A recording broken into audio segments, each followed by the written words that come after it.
everybody, and we are live. It is November the 19th. Oh my gosh, where is this year going? Ferzine's in the house. Hi to Ferzine from the Bay Area. Rena from Munich. We've got people coming in from all over the world. We've got, I think it's Ray from Tippett Richardson is coming in. People coming in from all over the world, and we are so excited to see you. We've got a great show to you today. We've got the view from the top, giving you the view from the top. More on that later. I'll just leave that one out there. We're going to be talking about service in action, how Maximus, amazing company, builds trust, agility, and strategic value in global mobility. And I'm so excited. We've got Maria Celani Dominguez with us from Maximus, who's going to tell us all about Maximus and the stuff that they do, and all about her interest and things that she has done with both with her career and with her program. Fascinating thing. So everybody, you know how it works. Join in the comments box, join in the conversation, write in the comments box, tell us who you are, tell us what's going on, just give us your information. Let's hear from you as we get this conversation going. We are live right now on LinkedIn. We are live right now on YouTube. And we are available as a podcast on Spotify too, which is all really exciting. And we've got CPE codes for you. We've got CPE codes from ERC and courtesy of our really, really good friends at Rocket Mortgage. We've also got codes for you from SHRM and from HRCI. I'll leave those codes up there now so you can see them. So that's what's been going on there. Those are the codes. Next week, we've got another amazing show for you. I'm really excited. Next week, we've got Sivan Maron with us, and she's from a very interesting company called ASA International, and they do microfinance, which is, you know, a whole fascinating area in lots of emerging markets. So we're going to be talking about talent mobility in emerging markets, culture, capability, and pragmatism. And if you don't know anything about microfinance and you don't know about some of these emerging market countries in Southeast Asia and Africa, it really is going to be a great show for you. But before we get on to next week, let's just look back at last week. What's been going on in the wonderful world of global mobility in the last 7 days? Well, I'll tell you what, why don't we see what our breaking news is, everybody? So have you been promoted? Have you got a new job? Have you got a job to share? Well, let's find out what's been going on in our world.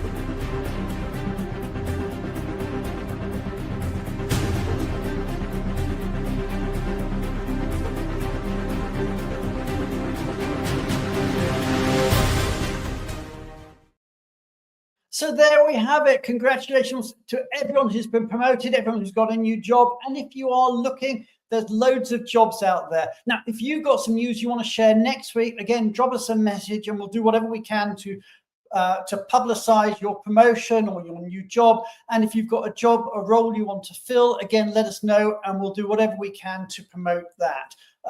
It's just a service we provide to this wonderful global mobility community that we all live in and love so much. We're now going to move on. We're going to be talking about immigration, and I'm delighted to welcome back to the show the wonderful Raj Mann from Fragment. So everybody, you know how it works. Please, as we welcome Raj to the show, hit the heart button, hit the like button, and hit the applause button.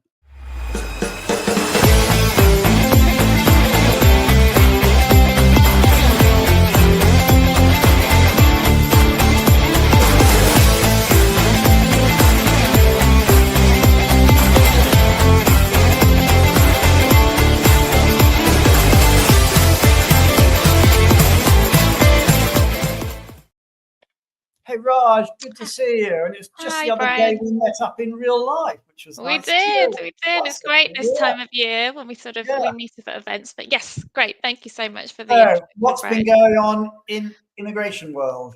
So a really, really topical area of discussion at the moment, which I find fascinating, is all about sort of emerging talent. And so it links quite nicely to your topic next week about emerging markets. This is all about emerging talent. So these are the essentially, youngsters, the young people exactly. just coming into the industry. Graduates and the new concentration of talent. So I'm going to spend the next couple of minutes just talking about what we're seeing in this space. And essentially what it's about is over the next 5 years, the world's talent map is going to look nothing like it does today. And we're already seeing that with demographic shifts. There's automation and AI impacting roles and skill sets, and new visa frameworks are really just redrawing where skills are found and where the next generation of workers are going to come from. So for global mobility professionals, that means that their role is really expanding into a truly strategic one. It's not just about moving people efficiently or quickly, it's about understanding where future talent is going to emerge and how to be able to access that. So if we start with looking at that demographic point and that shifting demographics that we're seeing, so across many economies, so I'm thinking about the US, Germany, Japan, and the UK, working age populations are plateauing at the moment or shrinking, and birth rates have fallen over the last few decades. People are living longer, but retirement ages and rates are also rising. So in Japan, as an example, 1 in 3 people will be over 65 within 10 years. And in Germany, the labour force is projected to contract by several million workers by 2035. So fewer entrants into the workforce and more exits mean that there is a real demographic squeeze behind today's skills shortages in those types of regions. But then if we look across to regions like Southeast Asia, West and Eastern and Southern Africa, and parts of Latin America, they're entering a real sort of demographic sweet spot, as it were. It's a real growth of young, really highly educated talent and populations. We're also seeing new concentrations of graduate level talent, particularly in STEM, in places like Vietnam, Taiwan, Kenya, Nigeria, and the Philippines. And these are places that are investing incredibly heavily in digital education at the moment. And all of these shifts are really redrawing the world's labor supply. And that means new mobility corridors and new competition for talent. And the next big area really is around this area about new skills clusters and education flows, and technology is accelerating this change at sort of breakneck speed at the moment. So I know on the show we talked before, people have talked about sort of the impact of AI, data engineering, and automation design. These are all among the fastest growing job clusters. And if you look at other sectors as well, like energy as an example, we're seeing a number of roles that are really evolving towards automation, robotics, carbon management expertise, financial services, and professional services. There's a real demand in digital risk and analytics specialists. And at the same time, these global education flows are really shifting at the moment. And I had a really interesting stat from one of my colleagues at one of these conferences that we were at recently, and he mentioned that between August 2024 and August 2025, there was roughly a 20% decrease in foreign student applicants to US universities. Wow. And like the US is always going to remain attractive, and it's got outstanding higher education, educational facilities. But what this shows is that there is a real diversification of study choices at the moment, and other countries are really monopolizing on this shift that we're seeing. And there's a noticeable uptick in applications to universities in places like Hong Kong, the UK, and parts of Europe. And this really matters because where students study is often where they stay. And so it will also influence things like university funding or research ecosystems, and things like R&D hubs take root around student populations and graduates and researchers. And so for employers, is that reduction in numbers going to US universities because young people don't want to go to US universities, or because they can't get in because there's less visas and it's a harder environment? Yeah, and I think it's a number. I mean, look, there's a lot of commentary around this, and I think it's not a coincidence that it correlates with a perception that the US is becoming more restrictive. And I think perception of a market does have an impact on people and where they're choosing to study. So it will be interesting as we see this data unfold over the coming years, and we'll see more of that insight into why students are looking elsewhere. But essentially, this is a really, really important point for employers, global mobility teams, because it really does indicate where tomorrow's talent, the brightest minds are going to be concentrated. And recruitment strategies are really going to need to risk and need to sort of track these trends, otherwise they risk missing that next wave of future focused talent. And workforce strategy here and the implication for workforce strategy is really, really clear. Organizations and global mobility teams need to start planning for the future geography shifts of skills and talent. So where education, the changing in demographics and visa frameworks, where they align, new talent corridors are opening, and it's happening super, super fast. So we're already seeing it with tech firms and sourcing of AI and analytics in places like Vietnam and Indonesia, not just India. Life sciences and renewable energy companies, they're looking to invest in R&D hubs in Eastern Europe and West Africa. And so really, I know I'm at time, but the takeaway is really simple here. That next generation of mobility strategy really does begin with that workforce strategy and foresight. And all of these things are converging to really redefine where skills are going to be concentrated. And so getting ahead of that and understanding where your recruitment teams and what your needs are going to be for skills is going to be critical to sort of staying ahead of the curve and remaining competitive. Raj, amazing update. Really, really appreciate it. Really appreciate all your help, and very, very insightful. We're going to move on now, and I'm going to bring Meredith from Beneva onto the stage. I should say that our top 100 AI champions, that is now closed. And we're going to be revealing the final list on December the 3rd. But let me just remind you a little bit about it, and then we'll bring Meredith onto the stage. Meanwhile, everybody, let's say a big, big thank you to Raj Man by hitting the heart button, hitting the like button, and hitting that applause button.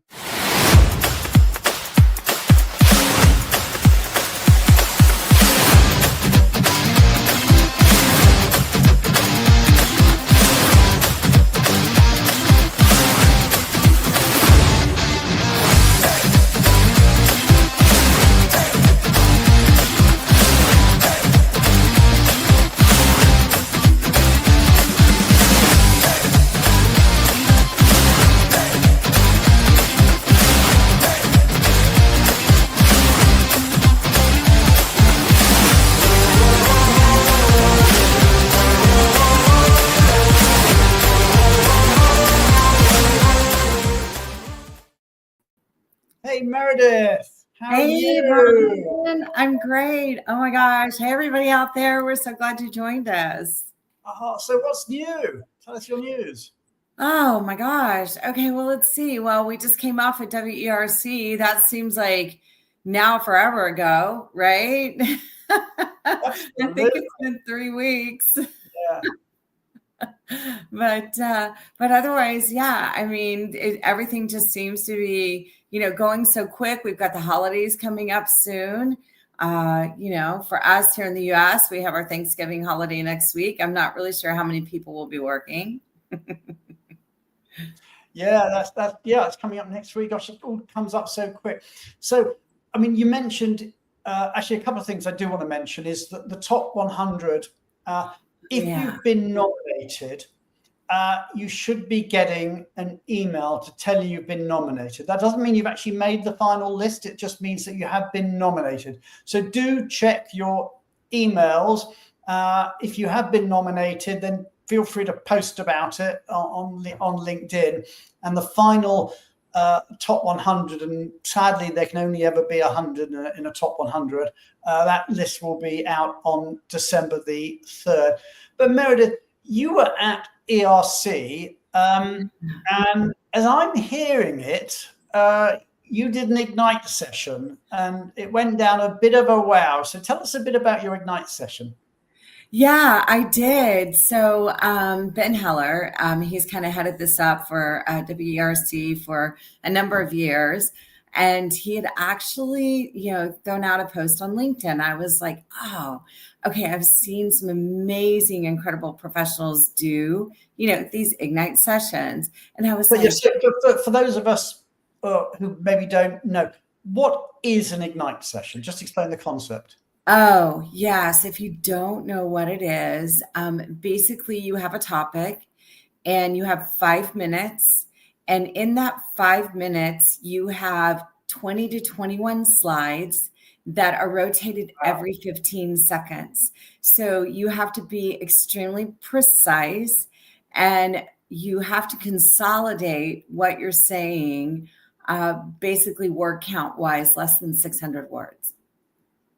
Wow. That's and what was your topic? Very, very quick. Yeah, we'll show a bit of it in a moment, but tell me, what was your topic? So my topic, it kind of morphed as I went through it, but my topic was really supposed to be on Never Stop Learning, really about myself and my aspirations to continue understanding, our industry and learning new things. But it actually just took a complete change as I started practicing my session more and more. And then it became more about, about my community and about, my community and really how they impacted my life. And that really became the messaging, kind of a twofold from my side about, my story and how my career is very diversified, I guess you could say. And I love it. I don't regret any of it. You know what, Mary? Why don't we see a little bit of it? Yeah, let's show it. We warned you about this in advance, but here we go. So it's a 5-minute session. We're going to do the 40-second version of your 5 minutes. So we are igniting the Ignite. So everybody, hit that heart button, hit that like button, hit the applause button. Let's see Meredith live on stage. I started my first job when I was 16 years old. 22 years I stayed at that job, for 22 years. Youngest regional manager, managed multiple different districts, had a great time, but I hit a ceiling. And then I said, I think it's time to move on. Hardest decision, and I learned my first lesson. Comfort anywhere can be your enemy. I managed the real estate division. Didn't know anything about it, but I did it. I did corporate housing. I did destination services, worked on the RMC side. I was not afraid. Wow. So I want to go into a couple of things there. Okay. So you said comfort can be your enemy, which I think is actually one of the most insightful things I've heard for ages. But just tell us a bit more about that. So I feel like if you, in my personal opinion, so this is me, right? I really felt like that first job, that was going to be my forever career. I'd probably be retired by now if I stayed there. But, I really wasn't learning anything new. You were just 16. I was 16 when I started my first job. And really, I started because I wanted to buy a car. My mom was a single mom. I had 2 siblings. There's 3 of us. We didn't have a lot of money. The only way I was going to get a car to get to college was if I bought it myself.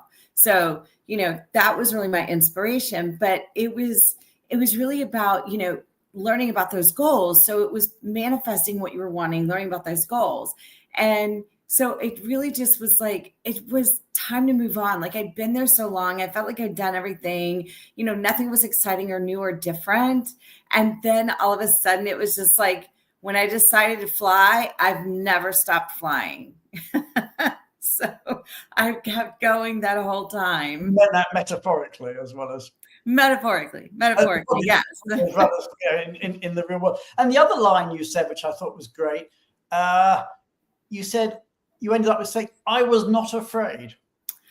I was not afraid. So I took a leadership class. So a friend of mine who I call my angel, earlier this year, convinced me to do this very hardcore leadership class. And one of the things that I learned in that, and it was a 3-month, one of the most intense, they put us in some like extremely challenging, type situations that you just like, you're like, it was mind blowing.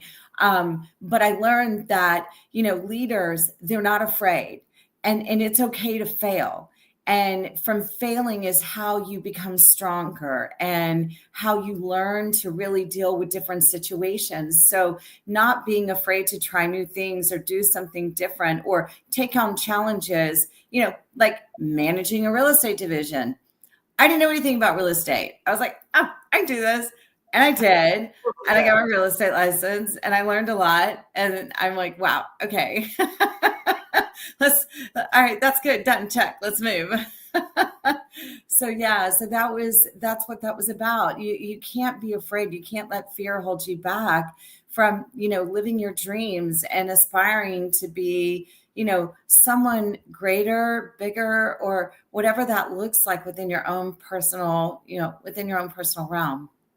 Yeah, I suppose you've got to channel that fear. You're going to have fear, but then you don't let it beat you. You use it as your rocket fuel to push yourself forward.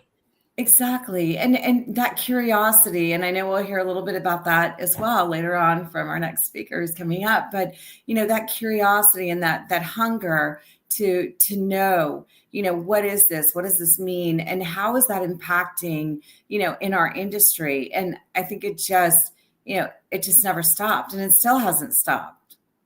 Not with me.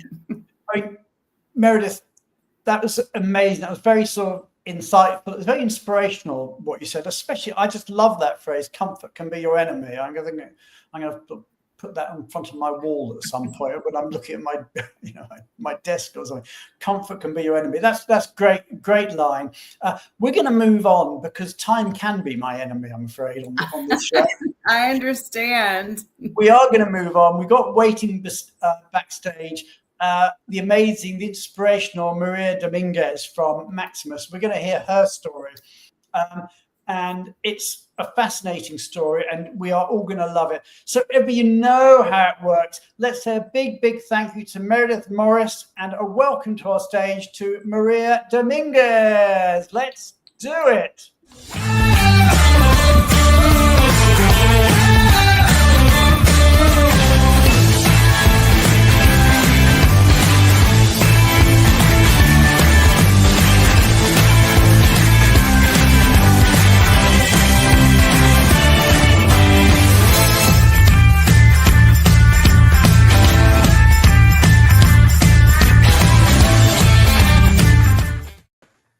Hey, Maria, it's so good to have you here.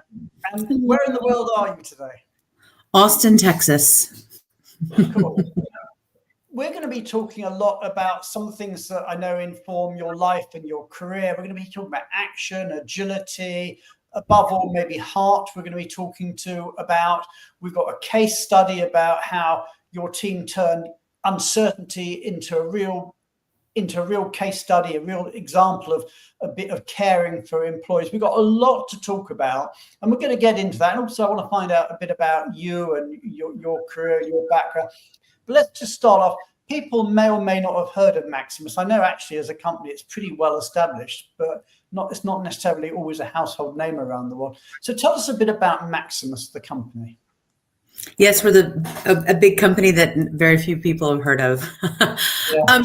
So we do health and human services. We provide technology solutions. We work in the federal space. We help with consulting for federal agencies. Some of the health and human services that we work on are Medicare, Medicaid, welfare to work. So we help women and children. People will have heard of, yeah. Yeah. You're talking big things like Medicare and Medicaid, yeah. Mm-hmm. So government technology, GovTech. Government, yeah. We're really moving into the consulting space, technology support. It's a brave new world that we're moving into, and we're excited. A lot of growth. And Maximus, although it's a tech company, I think you've been around 50 years. Is that right? 50? Yes, we had our 50th anniversary this year. We've been around for 50 years, and it's been a wonderful celebration on our side. We had a lot of different events for our employees to celebrate and to kind of look back at where we've come from and where we're going. So yeah, Very exciting. And how many employees does Maximus have? Give us a feeling for what we're dealing with here. I don't have particulars, Brian, but I would say we vacillate between 38,000 and 44,000. I don't know what it is today because it changes daily, right? You're allowed. Okay, so it's big anyway. Let's call it 40,000-ish. Let's call it 40,000. Okay, I've got that. So you're talking about a big company in the technology, the human resource, human health and human services. Yes. So you met up. You were at Worldwide ERC. Mm-hmm. And you met up with my colleague and friend Laurie Ryan. Yes. And you went on a hike together up a mountain. Yes. And she interviewed you live on the mountain. As she puts it, we're doing the view from the top with a view from the top.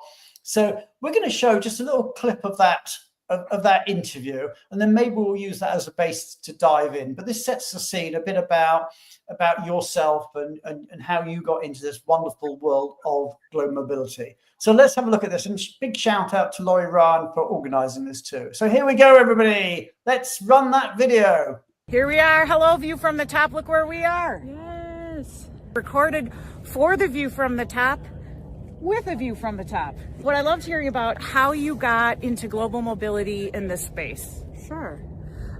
So I started out my career in legal. I worked about 7 years at law firms, and I did anything from insurance defense to intellectual properties and mergers and acquisitions. And then I stayed home with my kiddo for about 4 years, and then I got a job at Maximus. I started out there in HR, and I thought it was just going to be a paycheck. My managers just, were super supportive of my being a mother, me being, who I am. So my husband is from Africa. We've got to go to Africa for a wedding. I need to be gone for a month. Can I work from Africa? Sure. They did all the checks. Mm-hmm. And I was able to go and work from my husband's country. It was just very conducive to a family life at Maximus. And then I started doing immigration because they were like, oh, you have a legal background? Can you take over our immigration cases? And I was like, sure. And then, I took over that, and then they're like, can you move to corporate and take over all the immigration cases for the whole company? And I was like, sure. And then they said, hey, we need someone to take over the global mobility piece of the business. And I said, I don't know about that one. And they said, well, try it out. And I did, and it was simpatico. It was chef's kiss. It was a fit. It was a puzzle piece fit because of, who I am. I don't lead with this, but I'm Mexican, indigenous, and my husband is from North Africa, and we have a mixed race child, and we travel all over the world, and global mobility just made me interface with people from all over the world, and people who spoke different languages, and people who had different ideas, and people who wanted. One thing I find when working global mobility is I don't think you'll ever find a group of people that are more inquisitive about themselves and each other. I find that people who work in this space are really introspective.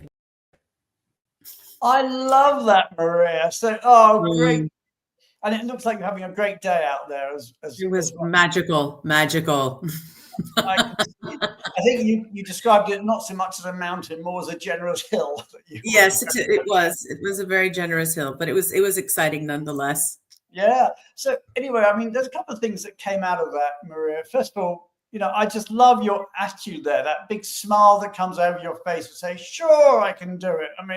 It's the same positive attitude that Meredith was showing earlier. Saying, I was thinking the same thing. Yeah, don't be afraid, or she said, I was not afraid. She was very positive. And you were just saying, sure, you know what, you asked me to do it, I'll do it. But let's just drill into that a little bit, because you had a legal background and you were doing, heavyweight legal stuff. Oh, look at Jody there. Hello, my friend. You are amazing, Celani Dominguez. Hey, and shout out to Jody Harris, great friend of the show. So you were doing unrelated legal stuff. You were doing international intellectual property, and I think you were doing human rights as well stuff. So I did insurance defense, and I finished my career with a civil rights attorney by the name of Malcolm Greenstein. He's pretty famous civil rights attorney. And actually, correction, I was 17 years in the legal field. I don't know why I said 7, though the truth is 17. I wish it had only been 7, because then I'd be much younger, but it was 17 years in the legal field.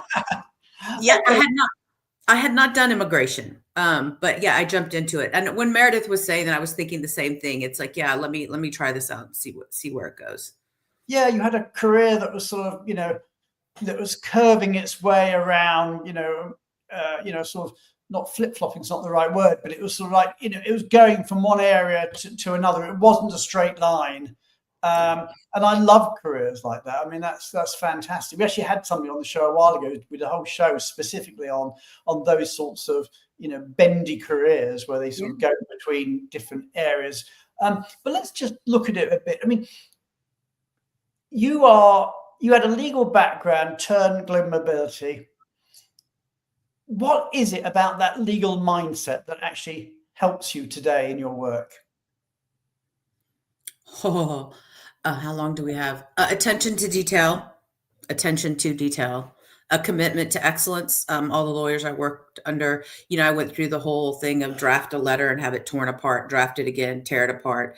You learn how to read, you learn how to write, you learn how to produce, to digest large pieces of information and then condense them, like when you're summarizing depositions. All those things I brought to immigration and global mobility. And a lot of the ability that I had to draft legal documents, I draft documents and then I run them past our lawyers. That kind of independence came from working as a paralegal for some exceptionally good lawyers. Yeah.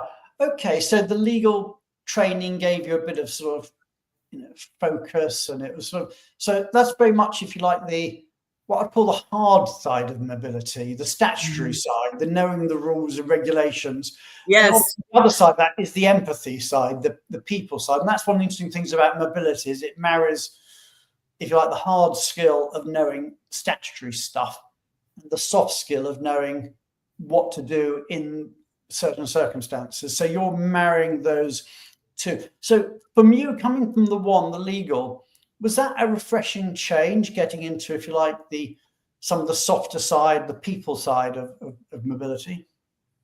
Yes, it was wonderful to have.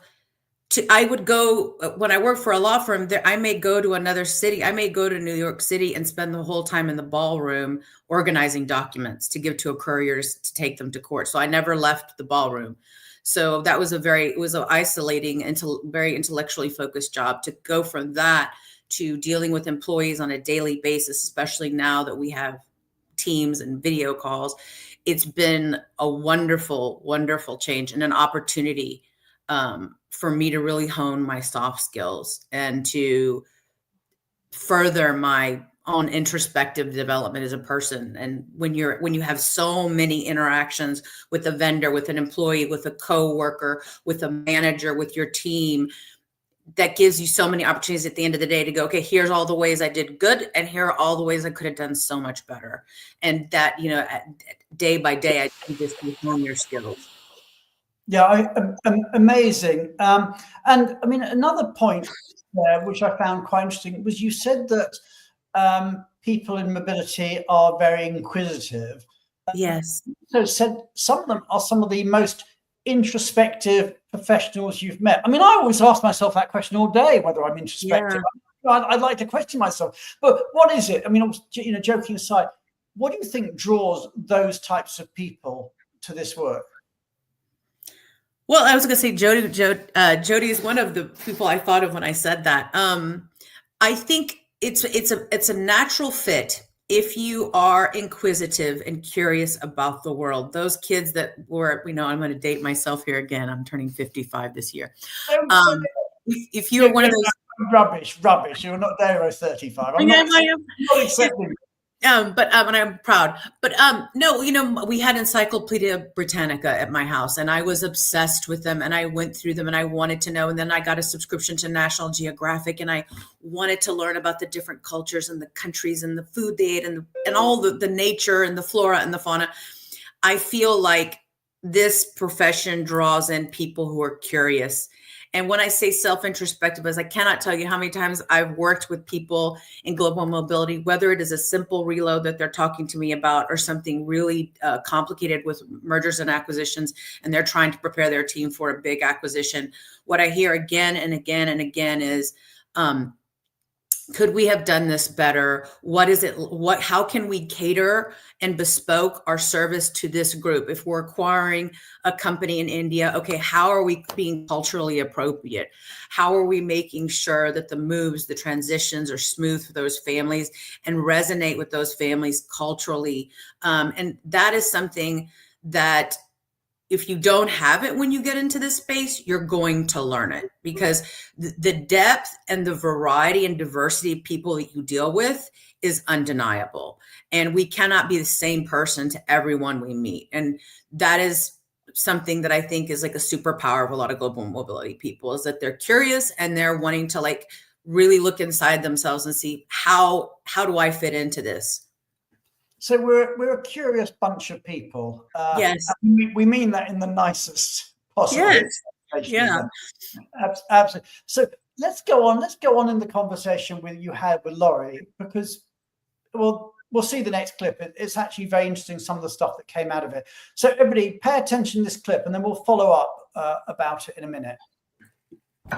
Okay, so you were asking me about when I felt like we were really of service for our population. I think when the September Proclamation came out this year, my team mobilized really quick and contacted everybody who was abroad that day within hours. And the reason we were able to know exactly where everyone was is because we keep such good, incredible records. And we also were connected to them on WhatsApp. Like we know when they get married, we get pictures of their babies. So we knew immediately Juan Dominguez was in Nepal. We knew that, and then we have them on WhatsApp, and we're like, hey Juan, can we chat? This proclamation came out. We're still consulting with our attorneys, but we want to let you know we're on top of it and we'll get back with you.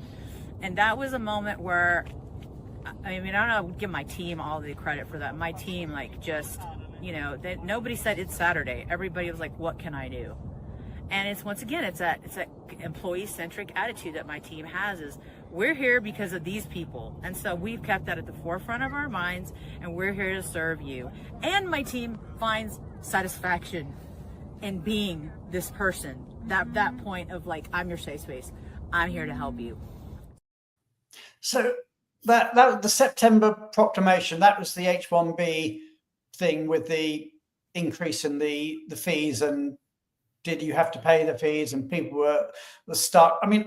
I think, for years to come, people in mobility will be saying to each other, everybody in mobility knew where they were on the day that September Proclamation came out. It's one of those things that will be, any mobility professional in the world will know what they were doing that day.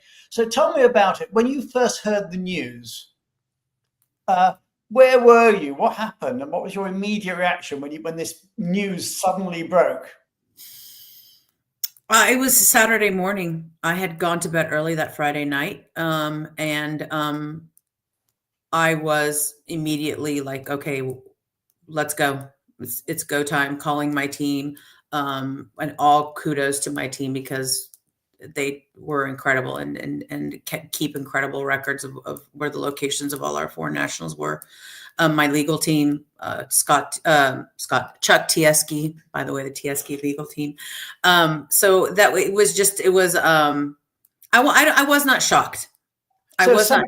Saturday morning, what sort of time, in your time zone, what sort of time was it for you when you first learned about this? I think it was probably 7:30 a.m., 8 a.m. I'd had my coffee, and I got a text from one of our foreign nationals who was in Peru.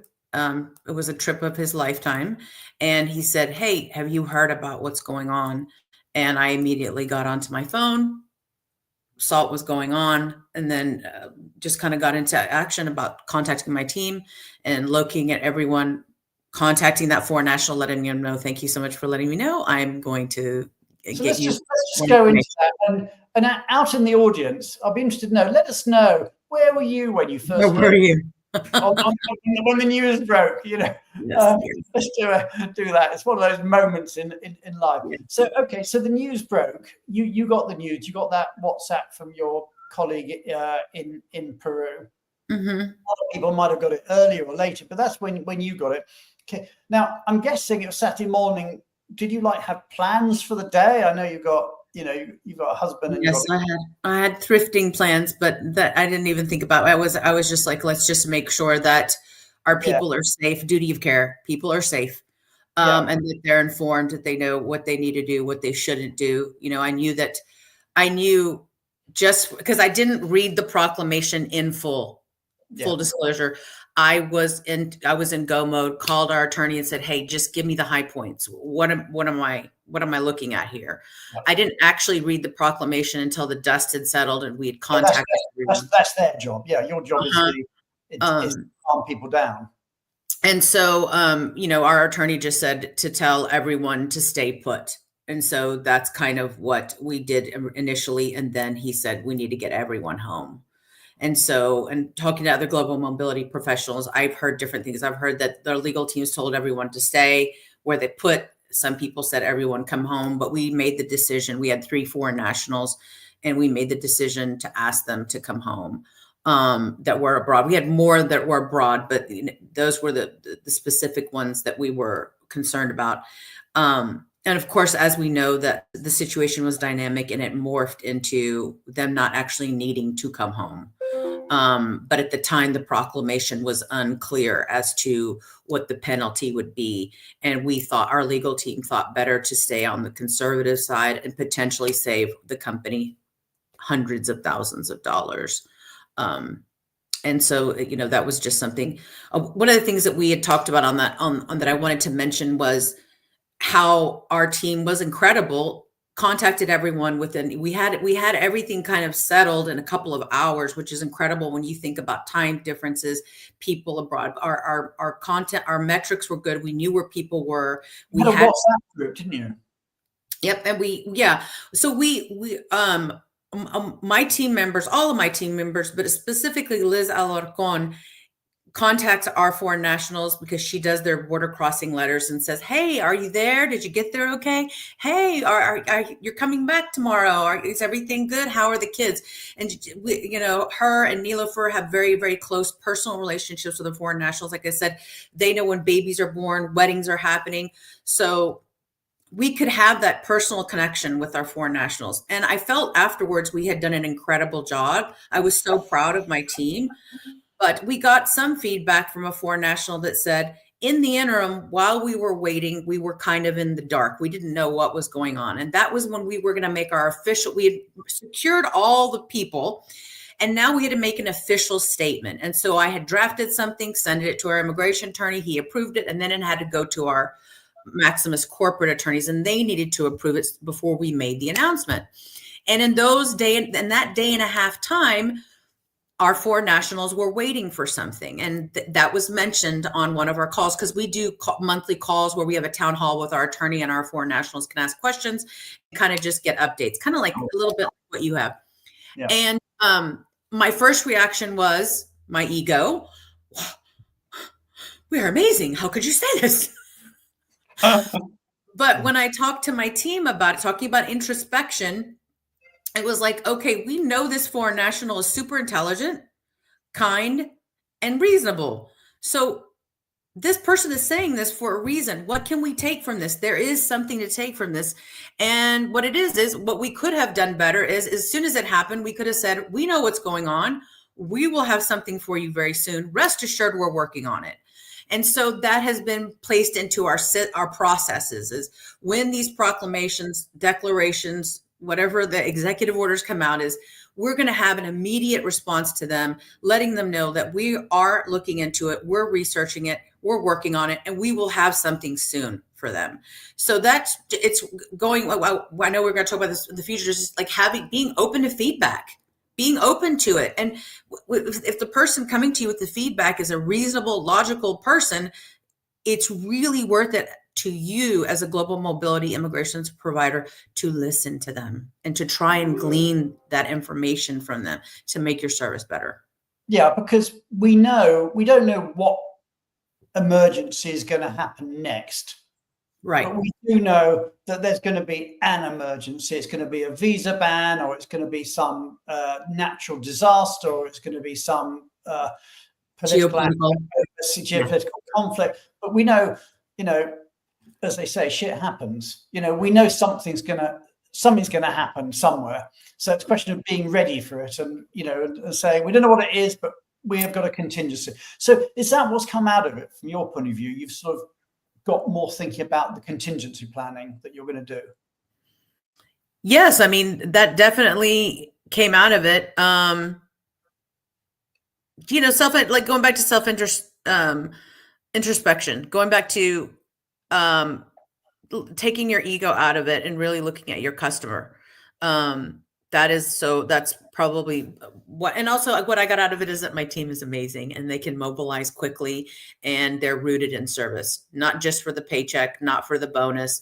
They are rooted in service because they actually are passionate about the work that they do and the people that they serve, genuinely. Okay. Another thing that came out of the conversation was you said before that global mobility isn't just a compliance function, it's a recruiting advantage. And I love that. It's a recruiting advantage. But maybe can you share an example of when your immigration or mobility program actually directly helped you attract talent? Yeah, that's something that I had mentioned on that talk we had on the generous hill side, the very tall hillside. Our immigration is bespoke. We let our foreign nationals see their documents. We have our foreign nationals have several meetings with our attorneys so they can be very clear on what we're doing and how we're doing it and how we're strategizing, what their job description looks like, how we have leveraged their skills, their resume, their education to really frame their case in the strongest way possible. And through that, we've gotten a reputation for having really prompt, bespoke services for immigration. And so I've had foreign nationals tell me, I had an offer somewhere else for more money, but the experience I've had with the immigration team thus far, just here tangentially, and then what the word on the street is that I'm going to have this incredible experience here. I'm going to go to Maximus because of that service, that level of service, your reputation. And so that really hit home to me. I think the first time I was told that was maybe 5 or 6 years ago. A foreign national told me that. And I had never crossed my mind that would be something. But it should have. My husband is an immigrant, and immigrants talk. They belong to cricket leagues and soccer games, and they have groups, church groups. And so they all talk, and they've talked about Maximus and our immigration program and how strong it is and how much transparency we have and how much we allow them to be part of the process that is really determining their life, and that we do it with empathy and kindness. And that means something. That means something. That's so good. Empathy and kindness. And this is where all of a sudden it's Maria Dominguez, not the lawyer. This is where the lawyer stuff is being put to one side, and actually the humanity, which is so wonderful, is coming through. I'm going to take this moment to. I'm not a lawyer, by the way. I was a paralegal. Just want to make sure. Legal background. So yeah. Let me just move on and to our third clip, and let's just hear a bit more of that amazing conversation with Laurie that you did on that day out at ERC, and we'll pick up on some of that afterwards. So let's have a listen to this bit. I attended a EEIA accessibility panel for the ERC conference, and the young woman from Delta Airlines said that they've moved 80% of their positions to not requiring a degree, and obviously that's revolutionary. I think there are other companies that have been doing this. I think Accenture's been doing this for 8 or 9 years. But skills leveling, like looking at your skill set. Maybe you don't have a degree, but you've been working in the industry for so long. What does that count for? What does that mean to us as a company? What does that experience equate to? And for a lot of companies, not all companies, that means something. That experience means something. But actually, education's so great. It's so important, and I think those two can exist in the same world, right? But they're not the end sum of everything, right? People are complicated. The world is it's not constricting, it's not restricting. The world is expanding, probably faster than we can. And I think this skills leveling and taking away the degree requirements is part of that expansion. I think that's so interesting, because I think, a lot of us are growing up in a world where, it's almost driven by inputs. Do you have the necessary piece of paper, the qualification?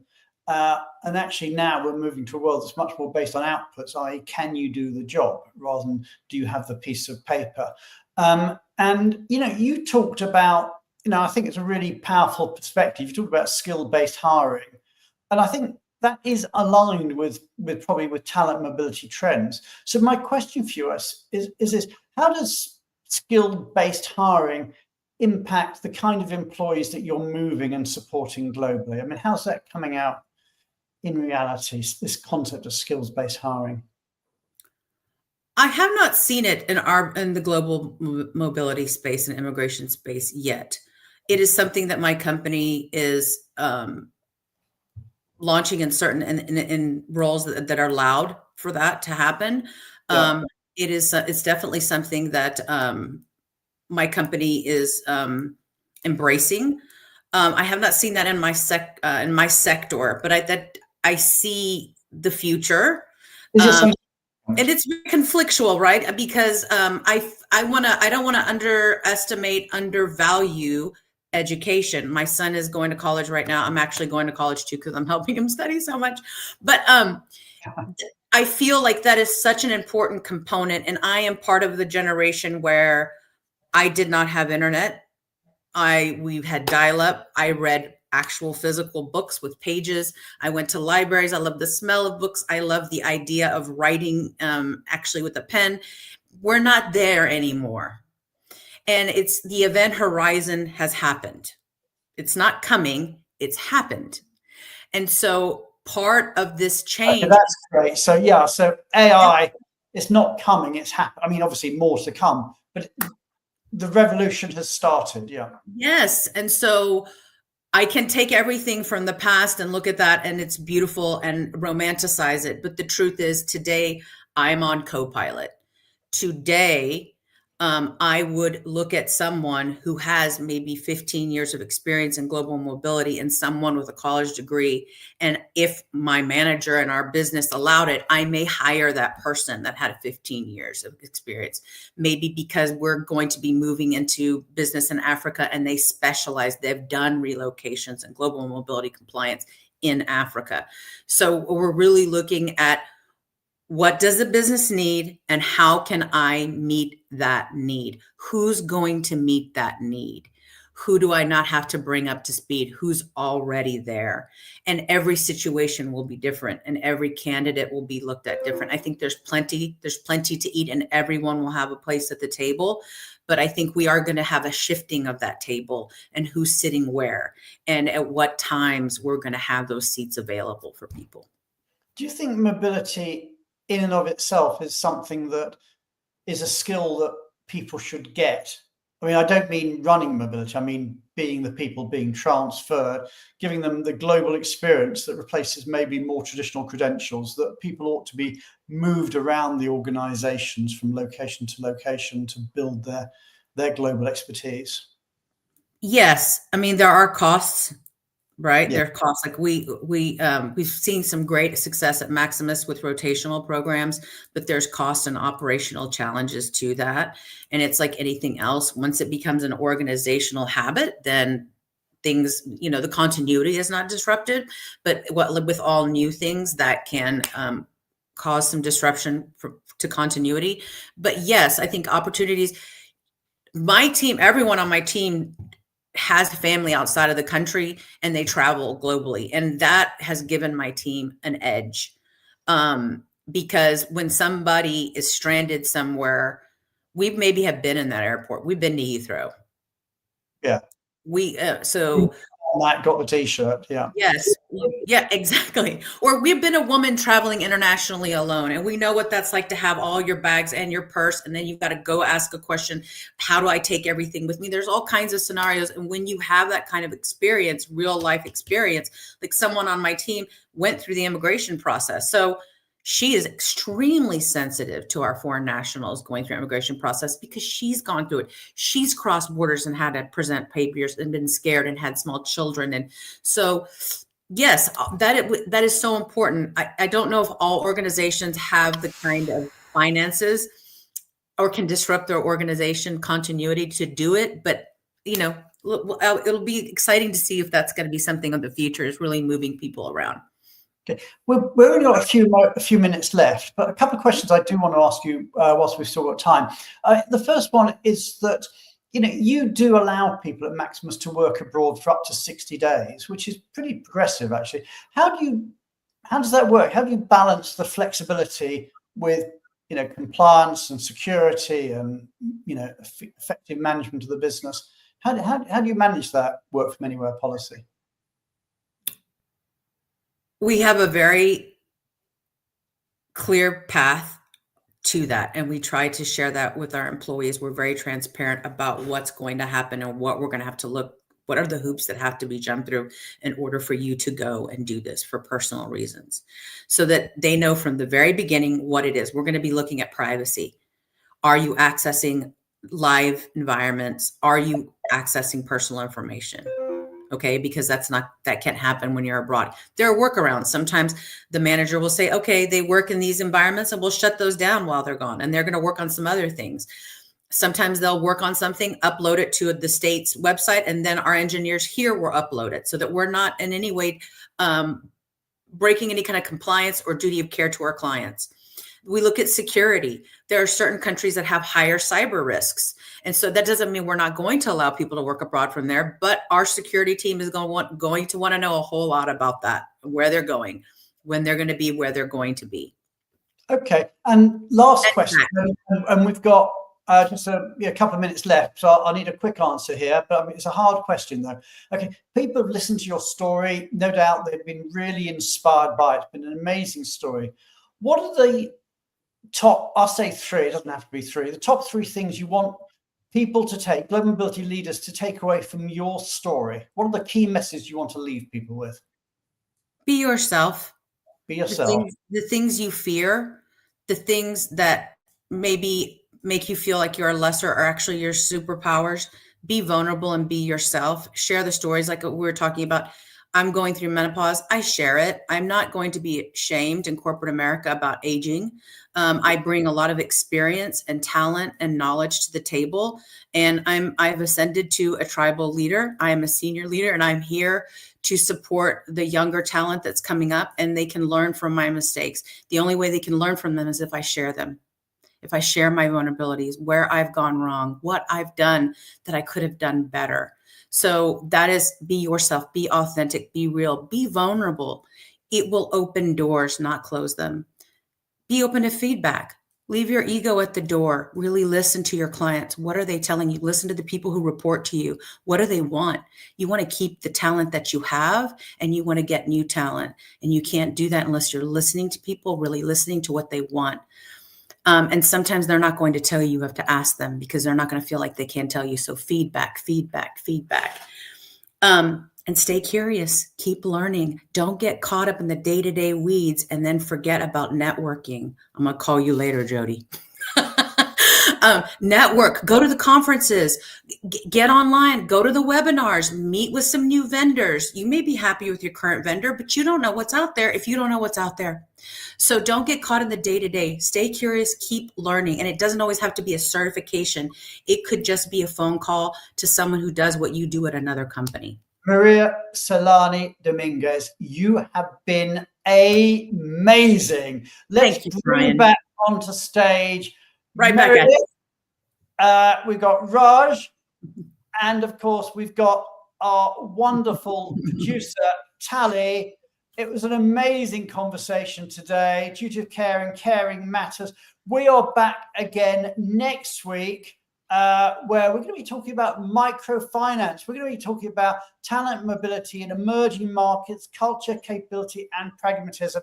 A really, really interesting show. So from me, Brian Friedman, thank you so much for being with us today. Thank you to our audience, and thank you to our very, very special guests, Maria Dominguez, Meredith Morris, Raj Mann, and of course, our wonderful producer, Tally Gorin. So everybody have a great, great week, and we will see you again this time next week. Bye.